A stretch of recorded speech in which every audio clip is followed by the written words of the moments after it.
Estamos aqui iniciando mais uma série do Temperos do Cinema. Como a gente tem feito, as séries são sempre temáticas agora.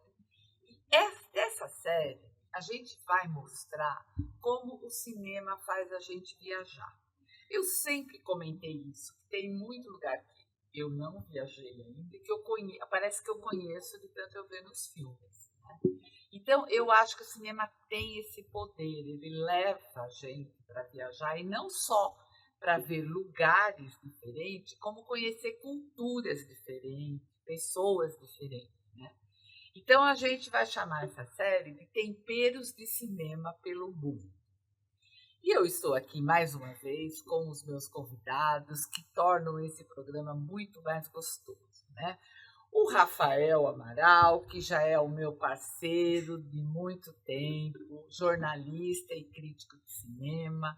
Mais uma vez, Rafael, obrigada por estar aqui com a gente. Poxa, Fátima, eu que agradeço sempre o convite, prazer estar aqui falando de cinema com você, com a nossa Sandra aqui, que sabe tudo de comida, e hoje com uma convidada mais que especial aqui também para ajudar a gente a temperar ainda mais, né? Exatamente. A Sandra também, minha parceira de sempre, que começou esse projeto comigo, que adora cinema como eu, e ela tem aquele olhar assim, que tem sabor quando ela vê o cinema, né, Sandra? É bem isso, eu fico procurando, não vou comer nada nessa cena. Isso merecia tal receita. É bem isso. Obrigada, Sandra, por estar aqui comigo.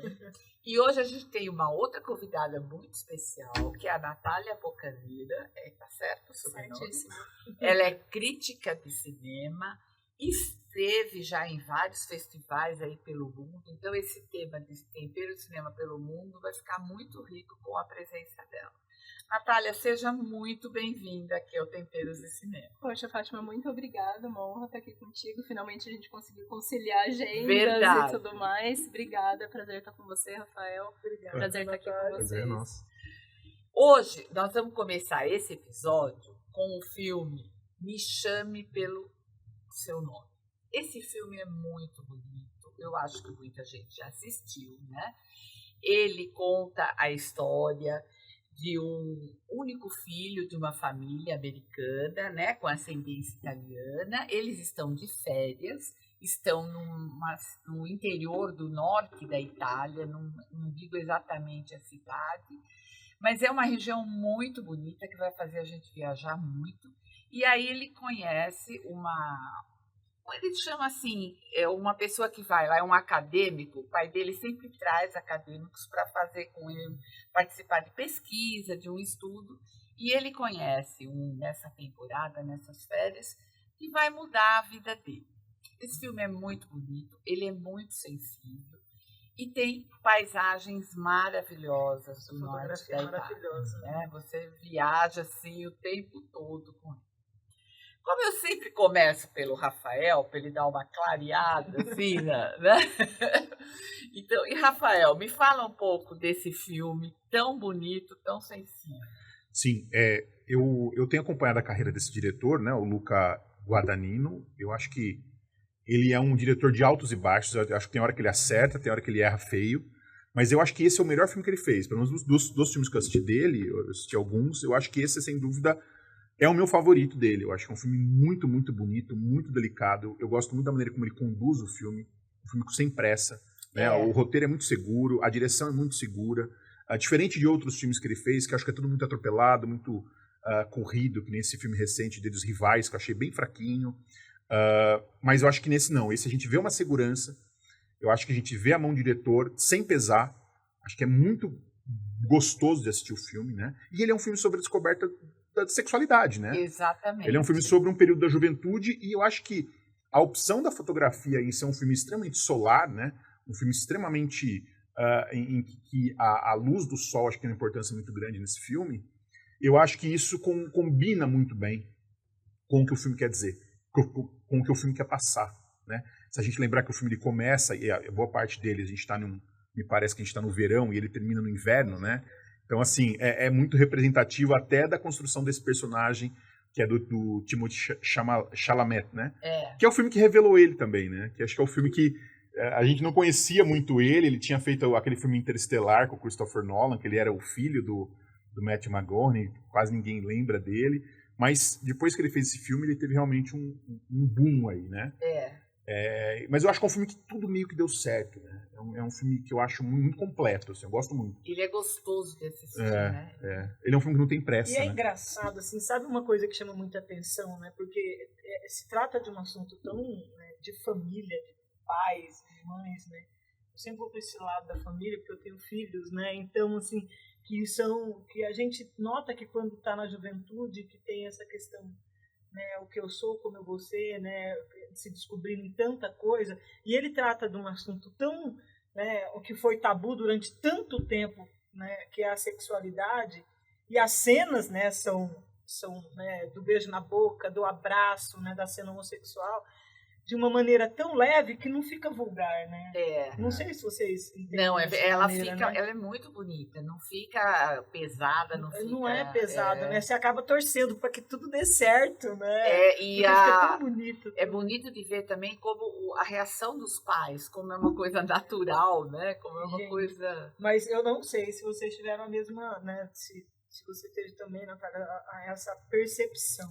O que eu notei quando o pai senta para conversar com o filho sobre a sexualidade é que ele passou pelo mesmo problema que o filho. Vocês notaram isso? Ele sugere isso. Ele sugere que ele teve, né, que ele passou por aquilo e ainda o filho pergunta, minha mãe sabe, né? Então eu noto que era uma coisa normal, mas que foi criado um tabu e que ele apoiou o filho para que o filho, né, tivesse um desfecho melhor ali, né, para resolver a sexualidade dele, né? Eu li o livro depois que eu assisti o filme, porque eu me interessei muito. O filme, eu falo, o Chalamet começou em altíssimo nível, né? Ele foi indicado ao Oscar já por esse papel, então, assim, esse menino já começou muito alto. E eu fui ler o livro, eu busquei o livro depois, e nesse diálogo dele com o pai, eu percebo até um pouquinho de inveja do que, eu gostaria de estar vivendo isso, o que você está vivendo nesse momento. Então, eu percebo que existe talvez uma nostalgia do que ele já viveu, talvez uma pontinha de inveja, assim, tô te direcionando, tô te autorizando a viver tudo isso, mas queria estar vivendo também. Eu me arrependo de não ter feito, não é? Não faça. Não ter vivido essa experiência. O que não implica a escolha que ele fez, de estar com a mãe. Mas, assim, hoje, principalmente, isso é muito discutido e aceito, que a pessoa pode ter escolhas diferentes em diferentes momentos da vida. Em um momento ela pode preferir uma relação homoafetiva e no outro momento não. Né? Hoje isso é aceitável. Então eu acho que ele passa isso, né? Nesse diálogo. É verdade. Assim, uma das, né, que eu fico mais comovida, porque, nossa, na hora que esse filme ele mexe muito, né, com a gente que é pai, que é mãe, e quando a gente tem dentro do nosso relacionamento um filho que chega pra gente e fala, olha, eu sou homossexual e gosto, não sei se gosto de menino ou de menina, que foi o que passou dentro da nossa família, e que de repente você vê, né, que você fala, meu Deus do céu, né, é amor, a gente precisa demonstrar amor em todas as fases da vida, até ele se descobrir, se aceitar, né, e essa sexualidade dele ser resolvida, né. Então, como o pai e a mãe... Esse filme ele não pega naquele velho clichê da família como problema, sabe? Aquela coisa, ao contrário, a família fica pegando no pé porque o menino não sai com a menina. A gente até cansou desse tipo de história, né? É o oposto, a família abraça. Ele não tem nada de panfletário, ele é muito natural. Eu gosto desse filme que ele trabalha dentro dessa chave da naturalidade. Tanto que eu acho que... Eu não li o livro, não posso responder pelo livro, mas no filme, eu acho até que a questão da descoberta da sexualidade, ela eclipsa a questão da homossexualidade. Acho que nem é isso o mais importante. Não é o mais importante. Mas que é o que eu falei, assim, é o que os pais transmitiram para ele ali, né? Toda a segurança, o que você fizer, a gente tá do seu lado. E às vezes a gente pode falar, poxa, mas é porque os pais são instruídos, é porque eles eram, né... um professor acadêmico, você vê que ele tá um filme inteiro com o livro na mão, né? O filme inteiro lendo, o filme inteiro, né? Mas ao mesmo tempo, eu acho que isso não tô dizendo, não tô criticando a cultura aqui, pelo amor de Deus, não é isso, né? Eu acho maravilhoso, ele toca piano muito bem no filme, é um menino que fala língua, você vê que ele tem, e o Timothée Chalamet fala o francês fluente, mas você vê que ao mesmo tempo, o filme ele tá nos colocando a todo momento, de um lado, um mundo da cultura, um mundo físico, um mundo intelectual, e eu acho que isso culmina muito no trabalho do pai, como um pesquisador, professor, como um cara que está ali estudando a arqueologia, né? E o filho que está indo por um caminho de um momento da vida dele que é a natureza, que é descobrir a natureza. E eu acho que aí a questão do pêssego pega muito no filme, né? Eu amava todas as cenas. É a natureza bruta ali, cara. E eu vou puxar até esse gancho, porque você falou que não gosta de Rivais. Eu amo Rivais. Você gosta de Rivais? Não, tudo bem. Eu acho o Rivais sensacional. E eu acho que se conecta muito com Me Chame Pelo Seu Nome, porque o Guadagnino, eu acho que ele consegue fazer filmes com tensão sexual muito presente, só que ao mesmo tempo você não tem sexo explícito. E acho que Rivais e Me Chame Pelo Seu Nome é exatamente isso. Rivais na partida de tênis, eu acho que o tênis no filme é o próprio sexo, eu acho que ele consegue transformar isso. Termina com os caras praticamente se atracando, né? Exato, orgasmo ali, né? E o Me Chame Pelo Seu Nome é isso, assim, é o pêssego, são essas simbologias, assim, então o filme sem ser totalmente explícito, ele consegue ter uma ascensão sexual absurda, assim, ele consegue ser sexy o tempo todo. São obras muito sexys e com essa naturalidade, né? Sem apelo, né? E não necessariamente, eu gosto muito de filmes com apelo também, mas eu acho que aqui, como você tá falando de amadurecimento, eu acho que casa muito bem, né? Eu acho que são essas simbologias que ele insere que tornam o filme tão caloroso e tão tenso sexualmente. É interessante que você falou, essa questão do apelo, porque você veja, tem formas diferentes de olhares e cineastas que tratam o sexo de uma maneira muito diferente, né? Você vê que aqui a chave que o Guadagnino trabalha é uma outra chave. Vamos comparar em um exemplo um pouco mais, até extremo, digamos assim, um filme como, por exemplo, Azul é a Cor Mais Quente. Que é um filme, a gente sabe que teve um monte de questões que foram analisadas problemáticas, né? Exploratórias, um homem, corpo de mulheres, enfim. Mas que aqui também é um filme sobre a descoberta da sexualidade, né? Que também é um filme sobre isso. Só que talvez assistir esses dois filmes e perceber como o sexo é representado seja um exercício interessante, sabe? Porque no filme do Azul é a Cor Mais Quente, do Keshish, o sexo é choque, é carne, é pegada, é uma coisa muito... Chocar, né? Pra chocar, exatamente. É um outro caminho. Então, assim, são exercícios interessantes de gente fazer com o nosso olhar, né? Sim, exatamente. E falando do pêssego, Sandra, o que você achou aí de tempero dessa... Olha, você sabe que eu até pensei, eu falei, não, tem que ser aquele frappé de pêssego, aquela coisa toda, mas, gente... Vocês já experimentaram uma torta de pêssego? Eu vou pegar aqui, porque você falou das línguas, né? Eles tratam ali o inglês, o francês, o italiano e o alemão, gente, no filme.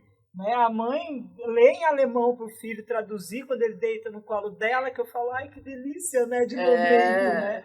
De um rapaz de 17 anos deitar no colo da mãe para ela ler em alemão. Eu também fiquei morrendo de inveja. Não é lindo isso. E todo o tempo todo, eles com aquele colhendo pêssego no pé e essa questão da simbologia também, né? Que eu acho que isso tem é muito esclarecedor nessa parte sexual, eu falo, né? Porque para mim pêssego é uma fruta tão, sabe... sexual. Ela é sensual. Não é, gente? Ela é sensual. Eu amo. E tem até uma cena que ele usa o pêssego, né? Pra demonstrar aquele sentimento que ele tá sentindo. Então tem que ser uma torta de pêssego, gente. Não tem como não. Lembrando que a Sandra vai deixar a receita dessa torta de pêssego lá no blog do Tempero. Muito fácil de fazer. A gente vai poder degustar essa torta e lembrar. E onde a imaginação levar. E é engraçado porque assim, as pessoas não usam o pêssego muito, sabe? Não, só usa no final do ano para colocar decorando prato, essas coisas. E o pêssego é uma fruta tão incrível, tão rica, que dá pra você fazer tanta coisa, né? A textura dela é uma delícia. Nossa, eu coloco até em salada de fruta, eu amo, sabe? Maravilhoso. Você sabe que eu vou pegar um outro lado. A Natália falou uma coisa no começo que eu acho muito interessante. Ela falou que ela leu o livro depois de assistir o filme. Eu, muitas vezes, faço isso também. Porque é aquela história, eu que adoro cinema, todo mundo sabe, mas muitas vezes, quando eu li o livro antes, quando eu assisto o filme, às vezes eu me decepciono um pouco. Porque, é claro, o livro você tem imaginação, tem muita coisa. Quem faz o roteiro Tem muito escolhe detalhe, algumas né? partes que eu acho que às vezes ele esqueceu de uma parte importante. Então, eu acho que esse exercício de você ler o livro depois é muito interessante. Eu já fiz isso com vários filmes, porque aí você tem o filme na tua cabeça e os detalhes você tem no livro. Como que você vê isso? É um hábito seu? Foi coincidência? Nesse caso foi uma escolha pessoal, mas que não tem nada a ver com o fato de eu sempre vou buscar as adaptações em livro antes ou depois. Porque eu acho que são obras que não se comparam, né? Por mais que a gente sabe que o cineasta tem que fazer algumas escolhas, e eu acho que não dá para ficar comparando uma obra com a outra. Uma coisa é o livro, outra coisa é o filme, são obras que precisam ser analisadas como elas são, como meios artísticos diferentes. Mas nesse caso foi, como eu me envolvi muito com o filme, foi um filme que eu gostei muito, quando ele me marca, de alguma forma eu procuro assistir. Aconteceu com Ainda Estou Aqui, por exemplo. Eu ainda não tinha lido o filme do Marcelo Rubens Paiva e eu fui atrás de ler o livro dele. Então, assim, é um complemento a nível de conhecimento pessoal, mas não necessariamente que as obras precisam se conectar de alguma forma, porque o cineasta pode pegar um livro e fazer uma adaptação completamente diferente, né? Pode viajar na batatinha e só se inspirar ali no que consta no livro, né? É interessante isso que você coloca. Eu acho que tem que saber separar também. Sim. Eu acho que é muito legal conhecer os dois. Eu já fiz isso várias vezes também. Só que se você não souber separar, você pode... Decepção sempre. sempre. Decepção. O processo de adaptação é um processo de escolha. E a expressão artística é diferente. E por falar aí, já que nós estamos falando de tempero do cinema pelo mundo, Natália, eu quero que você conte um pouco aí da sua história para nós, porque se tem alguém que tempera o cinema pelo mundo é a Natália, né? Berlim, Cannes, conta aí um pouquinho para nós. Cannes que a gente teve agora. Nossa, teve agora. Nossa, eu acabei de voltar. Brasileira. Verdade! Ai, meu Deus! Eu participei 2 anos seguidos do Festival de Berlim, 2024, 2025, e eu não tinha planos de ir para Cannes agora em 2025. Foi um acaso, né? Eu fiz o credenciamento e fiz em parceria com... Eu tenho um site de cinema que se chama Coletivo Crítico. É um site de estudo, de crítica de cinema. E de vez em quando eu faço parceria com outros sites de cinema. E no caso de Cannes foi exatamente isso. Então, eu tive que planejar essa viagem para Cannes em 2 semanas. Então, basicamente, foi uma decisão que a gente tomou em cima da hora. Falar, vamos ver como que isso vai se sair. Deu certo e eu tive que correr contra o tempo para poder estar indo para lá. E a primeira vez de Berlim foi mais ou menos a mesma coisa, assim. A gente se credenciou, como o site tinha 3 anos na época, a gente falou, não sabemos se vão, primeira vez, né, se vão aceitar o credenciamento ou não, e foi aceito e foi... E você foi, em Berlim, você foi como crítica, para analisar, para trazer uma resenha, tudo. Como imprensa. Quando... Eu cubro festivais internacionais tanto presencialmente nesses 3 casos, como online. Então, tem alguns festivais, por exemplo, Tribeca, CPH Docs, que é um de documentários da Dinamarca, Locarno, Rotterdam, eles todos têm uma plataforma online que você consegue assistir aos filmes e produzir conteúdo aqui. Então, isso dá essa possibilidade de você continuar viajando o mundo estando na sua casa. Então, além desses presenciais, eu cubro esses festivais internacionais online também. Então, é uma gama de obras que não chegam geralmente aqui, né? Geralmente você vai chegar... Cannes chega muita coisa, Berlim, lógico, vai chegar também, mas esses são muito menores, né? São festivais mais específicos. Então, eu faço esse exercício eu falo, tanto nacionalmente como internacionalmente, eu corro atrás de festival porque é um exercício que eu gosto. Eu assisto o filme e faço a crítica de cinema. Não de todos, porque maratona, né? Muito. Em Cannes eu assisti 35 filmes. Nossa. Então, 35 filmes em 10 dias. Eu também assisto. Dá uma média de mais de 3 por dia. Eu já não consigo mais nem ligar o Netflix, porque eu já assisti tudo. Amo uma novidade. E o que mais chamou a atenção em Cannes? Porque eu vi alguns filmes que eu fiquei assim maravilhada. O que mais te chamou a atenção? O que mais você gostou desses que você assistiu? Olha, primeiro que justamente o que ganhou a palma, eu tive que cancelar minha sessão. Eu tinha 2 ingressos reservados. Cannes é difícil de... Ele tem um sistema de reserva de ingresso muito complexo. Então, você precisa de esquema, você precisa aprender como lidar com o sistema deles. porque existe hierarquia, então tem jornalistas que vão ter melhor acesso do que outros, então tem todas essas questões no festival. E justamente o que ganhou a palma, que é o It Was Just an Accident, do Jafar Panahi, eu tive que cancelar minha sessão para entrevistar o Kleber Mendonça. Foi uma troca justa, mas eu falei, não, depois eu consigo encaixar na programação e não consegui. Então acabou ficando pra trás. Eu falei, eu tenho certeza que esse filme vai ganhar alguma coisa só porque eu não assisti. E calhou de realmente acontecer. Mas assim, o que eu mais gostei, além do filme do Kleber, que, assim, sensacional, incrível, sensacional. Né? Eu fiquei muito emocionada, muito mesmo, assim, é uma pegada de preservação de memória parecida com Ainda Estou Aqui, mas com um jeitinho Kleber de ser, que se apropria de lenda, de cultura brasileira e traz tudo isso no filme de forma... Ele tem uma certa estranheza na forma como ele lida com as coisas, né? Gostei muito do filme do Kleber, gostei muito de um que chama Sirá, que é um filme espanhol. O Laché, né?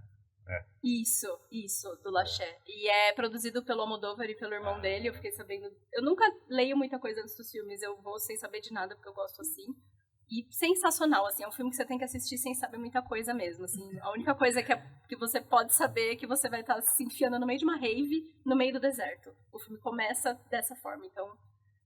adorei o filme, acho que foi o meu preferido. E o novo filme do Joaquim Trier, que é o diretor de A Pior Pessoa do Mundo, que se chama Sentimental Velo, que é muito bonito. Tem o Stellan Skarsgård, assim... Muita gente achava que ia ganhar palma, né? Ele era ganhou, o favorito pra ganhar palma, né? Ele ficou ali em segundo lugar, né? Ele levou o Grand Prix, mas sensacional, assim. Na verdade, ninguém tava... O prêmio do Panahi foi meio político, né? Assim, não que seja injusto, mas... Eu não assisti o filme, não posso dizer, mas ele tem uma história relevante para ser premiada, né? Então, é um cineasta afrontoso, né? Que sofreu muita coisa. Nossa, mas que legal. Já pode me passar a listinha. Olha só, né? Que não existe nos streams aí mais famosos. Mas vai chegar logo, viu? O do Kleber mesmo acho que não demora pra chegar. Eu já tô tentando pesquisar pra trazer no Movie com Arte, mas ainda não tem a data de lançamento no Brasil, né? Mas nossa, eu já tô lá pentelhando o pessoal da vitrine, né? Pra conseguir trazer. Bom, daí no próximo episódio ela fala um pouco de Berlim, né? Mas, gente, muito obrigada para você que está acompanhando aí. Então, não esqueça, acompanhe, siga as nossas redes sociais, se inscreva no canal do YouTube, no Spotify. E se quiser a receita da torta de pêssego, que a Sandra vai deixar não perde não, gente, né? Tá deliciosa. Então, vai estar lá, não precisa se preocupar. A gente não fala mais a receita aqui, mas a receita tá no YouTube, tá até no Instagram, às vezes eu coloco também, tá bom? Rafael, passa aí suas redes sociais para quem quiser. Legal. No Instagram é @RafaelAmaral82 e o meu site, meu portal onde eu escrevo críticas e onde eu publico alguns textos é palavrasdecinem.substack.com. Tem uma conta lá, então quem quiser assinar minha newsletter e tal, receber, só clicar lá. Sandra, deixa aí para quem quiser tirar dúvida da torta de pêssego. Gente, olha, Instagram, @Sandra_Romancini. Se você fizer, sabe o que eu recebi semana passada? Eu fiquei muito orgulhosa, depois te mando a foto. Nós demos uma receita que a pessoa fez e mandou pra mim. Eu fiz no Instagram. Eu não sei se ela mandou a foto, porque ela me mandou no WhatsApp. Eu fiz a receita que você deu baseado no filme. Eu falei, nossa, eu fiquei tão feliz, gente. Então, se você fizer a receita, manda pra gente. Vou ter um enorme prazer a gente passar pra Fátima aqui, pra ela dar um up aí no Instagram, né, nas redes sociais. Daí você pega o nome dela no próximo. Nossa, muito legal. Que bacana, né? Natália, passa aí suas redes para quem quiser, o seu site, para quem quiser conhecer mais do teu trabalho. Claro, é Natália Bocaneira em todas as redes, Instagram, antigo Twitter, né, X, Blue Sky, e eu escrevo para o site Coletivo Crítico, então é www.coletivocritico.com. Então, redes sociais também Coletivo Crítico, todo o conteúdo tá por lá. Obrigada a vocês todos. E obrigada a você que está acompanhando. E na próxima semana a gente vai viajar de novo pela Itália. Delícia.